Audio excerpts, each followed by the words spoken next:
皆さんこんにちは、モンゴメリ花田です。今日は、父親のモンゴメリジェームスさんに出演させていただきます。こんにちは。今日は、父も私の母と24年近く結婚しているので、彼は結構、外人として日本文化に関して結構いろんなものを知ったり、関心を持ったりしているので、そういう話を今日したいと思います。First question I wanted to ask you was, what is something you disliked about Japanese food, Japanese culture, Japanese clothing that you've grown to really love and care for now? That's an interesting question.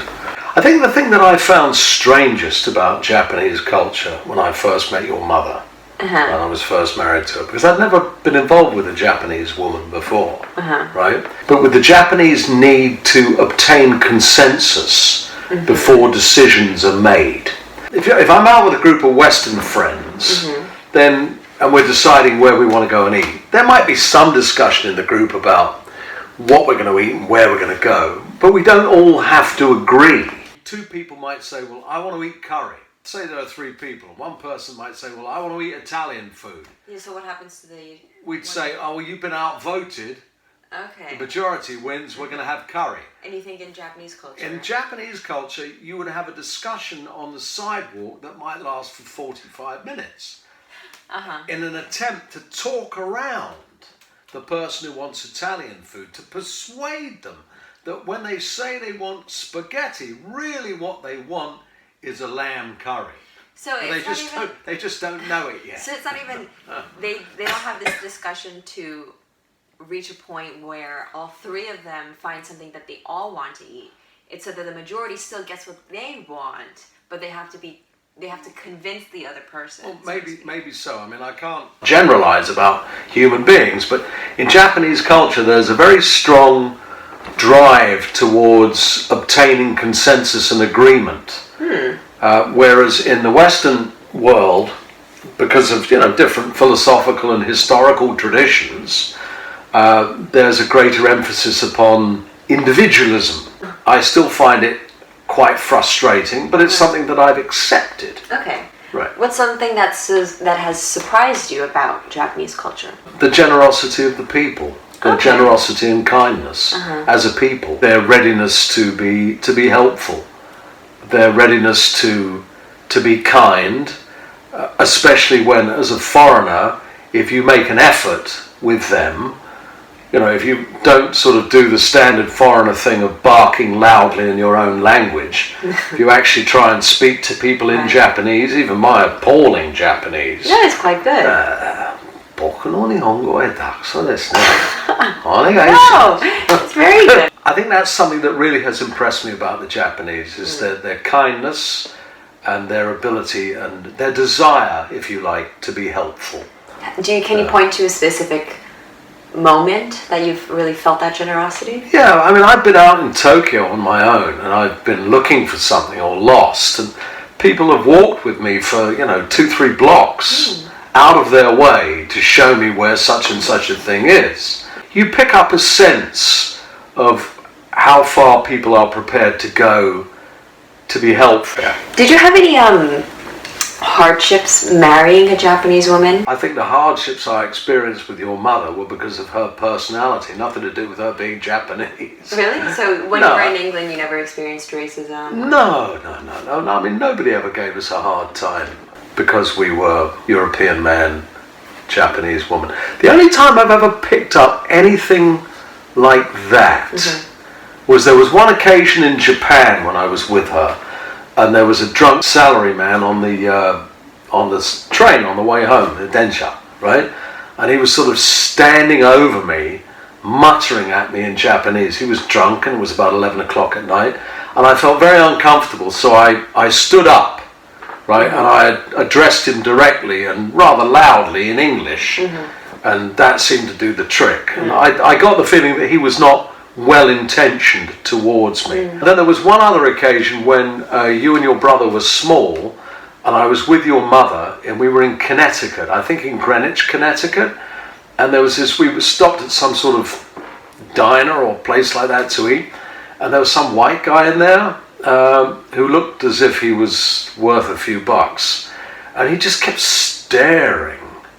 He just kept staring at us as a group. And sometimes in that situation, it can just be curiosity, but his level of attention went beyond simple curiosity, and I felt hostility from him then. But by and large, on that issue, it's been cool. Felix and I, we went to Japanese school for 14, 13 years. Yeah, it's a long time. Yeah. So do you think that being aware or cognizant of both cultures that you're a part of is important? And to raise a child, if you have a child of mixed parentage, I think it's essential. Like I say, it's so hard to generalize because everybody's... But just from your experience. From my experience, I think you and your brother have benefited enormously from knowing Japanese culture. I mean, obviously you're going to know American culture because you were brought up here and you know English and all the rest of it, but from learning the language and learning it properly, being able to read it, write it, communicate effectively, understanding the people, understanding the traditions, I think it's essential. And it's also highly important for another very personal human reason, is that, say for instance, you hadn't gone to Japanese school and the effort hadn't been made to teach you the culture and the language.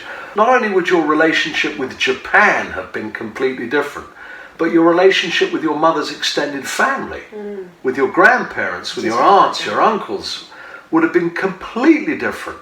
And for me, to have produced a situation where you couldn't relate and communicate to your blood family in Japan would have been an act of cruelty on my part. So I was determined, although Japanese school was a pain in the ass, to be honest, right? I was determined that it should take place and that you should be educated properly in Japanese. You're so passionate. This is the person I am. I know. It's funny though. Tell me a Japanese food that you like that you don't think many other foreigners. Natto. Natto. I love natto. I didn't used to like it. I only started eating it about a year or so ago. Why is that? I don't know, because I went to stay in Tokyo in the summer of 2019, and I was staying with your grandfather, and he eats it, all the time, and he kept sort of pushing it on me. So I thought, well, I'll try it, and it's good. It's tasty. There's some Japanese food, rather, I should say, that I just cannot get used to. But that's not because there's anything wrong with it. That's just my own preference. Like unagi. Unagi, no? Dameda. For someone who is interested in living in Japan and might not have an understanding of Japanese culture as much so as some other people do, what's something that you would advise them to do once they're actually physically there? Be polite. Speak with a low voice. Say please. Say thank you. You don't have to tiptoe around or apologize for who you are. Quite the opposite. Be yourself, but be polite and respectful and recognize that you are very obviously a foreigner. Behave yourself. Do you think Japanese culture is welcoming of foreigners? I mean, you've traveled to many different places. Right. And you've lived in actually a few places as well in your life. I grew up in England, although my parents were American. Yes. I was born in 1955. I moved to England when I was 2 years old. And when I first lived in England, it was mono-ethnic. It was effectively, there were very few people, black people, brown people, Asian people. Everybody was white. It was a mono-ethnic society. Japan, in some respects, reminds me of the England of my childhood because it is still, by and large, a mono-ethnic society. Currently, yeah. I mean, all right, you go to certain big cities, you have people of other races who are present, right? I think the Japanese they're generally welcoming of foreigners as individuals, right? But I think with the Japanese, like any other mono-ethnic society, if they feel that their own culture is being threatened or in danger of being swamped by large numbers of foreigners, they are bound inevitably to resist that. The Americas, when I say the Americas, I mean everything from Canada right down to to Argentina, Argentina, yeah. to Patagonia. These are all multi-ethnic societies to one degree or another. Right. And so people have learned to, as it were, accommodate the cultural habits of other groups. But the Japanese haven't had to do that by and large. So whilst they are considerate and kind and welcoming of me as an individual, I don't know how they'd feel if I brought 500 of my friends with me and we all decided to live in tents in the public park. Right. Might not be as well. Yeah, might not be as great. There's do you know the Japanese word for getting used to? No, but you can tell me. Yes, I can tell you. Nareru. Nareru. Nareru. Nareru. I like that. Nareru. I think you kind of tapped into that where most things in life, if you're uncomfortable or you're unsure, it usually means you don't fully understand. Yeah, sure. Can you imagine yourself living in Japan? Yeah, I could. You know, when I was younger, I don't think I could have done it, right? But now that I'm older, more mellow, more mature, I think I could live there tomorrow. Because of the nature of what I do, which has changed because I'm a lawyer, right. I could actually practice law now because of the internet from just about anywhere in the world. Yeah. Couldn't do that 15, 20 years ago, right? Why do you think, because you've gotten older and you've matured, I think is the word you use, why do you think that makes you more apt at living in Japan? More adept at living in Japan? Because I think I think I accept things more the way they are now than I did when I was younger. I've learned that, the world just, it is what it is. And Was there something about Japanese culture that you couldn't accept? There were things about Japanese culture that I used to find difficult to deal with. I referred to one of them, the whole thing about consensus. And the other thing that I found quite difficult about Japanese culture was this notion that you shouldn't be different. Yes. Right? Yeah. I probably don't care about that as much anymore. And I think also, certainly Tokyo has changed in that regard, because young people in Tokyo, they're like young people from any big city anywhere in the world. They pretty much do what they want to do. They are very much themselves. Yeah. And I don't like to describe the young people in Tokyo as having been westernized, because I think that's incredibly, that sort of really smacks of a form of cultural imperialism, which I don't like. They're 100% Japanese, but they've decided to be different Japanese from their parents and their grandparents. Right, as some people do. Yeah. So that's great. Yeah. There's a phrase in Japanese called "deru kui wa utareru." I'll take your word for it. But basically, the peg that stands out gets hammered. Well, that's right. Yes. Chigao means wrong and different.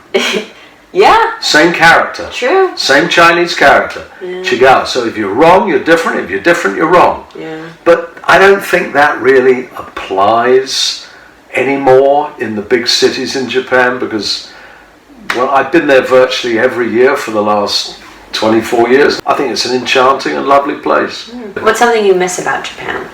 I like the food. I like izakaya. Izakaya? Izakaya, yeah. Daisuke. Why do you? Izakaya daisuke. Why do you miss izakaya? What about izakaya? Because the food you get is delicious, and you can eat yourself to a standstill and get drunk for like 5,000-6,000 yen. It's cheap. Yeah, it's cheap, and you can't do that in the West. You can't do that in the United States or in London. You can't get that here.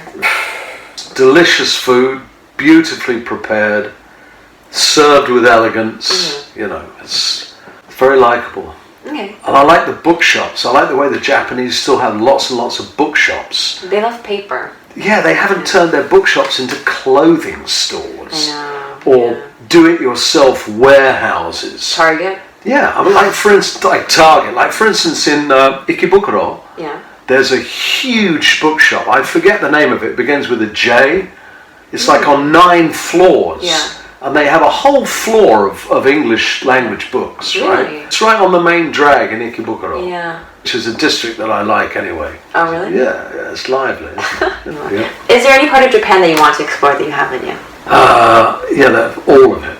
All of it? All of it, because, I mean, so far I've been to Hiroshima, I've been obviously to You've been to Tokyo. quite a few Yeah, I've been to places, Tokyo. Never been to Osaka, which I want to go to because it sounds beautiful. It sounds like fun. Yeah. Never been to Hokkaido. I've never seen, Nagano and the Alps. And never been to Kyushu, where your parents, I haven't been. where your grandparents I know. come from. Many places I would like to go. Maybe in a couple of years' time, when I've finished paying for university education for your brother and all the rest of it. In the pandemic. Yeah, and the pandemic's gone. Maybe what I'll do is I'll go to Japan and I'll buy myself a motorcycle. Not like 750 or 800cc, something small like 450, 500. A nice little motorcycle, and I'll tour the whole country. I'll take about 3 months and I'll tour the whole country. I mean, you definitely could. I mean, I know I'll go again. Yeah. I know I'll go again. You will. インタビューはこんな感じでした。So now you can just. いってらっしゃい。Just say like ありがとうございます。ありがとうございます。どうもいってらっしゃい。行ってきます。行ってきます。行ってきます means I'm going. I'm going. 行ってきます。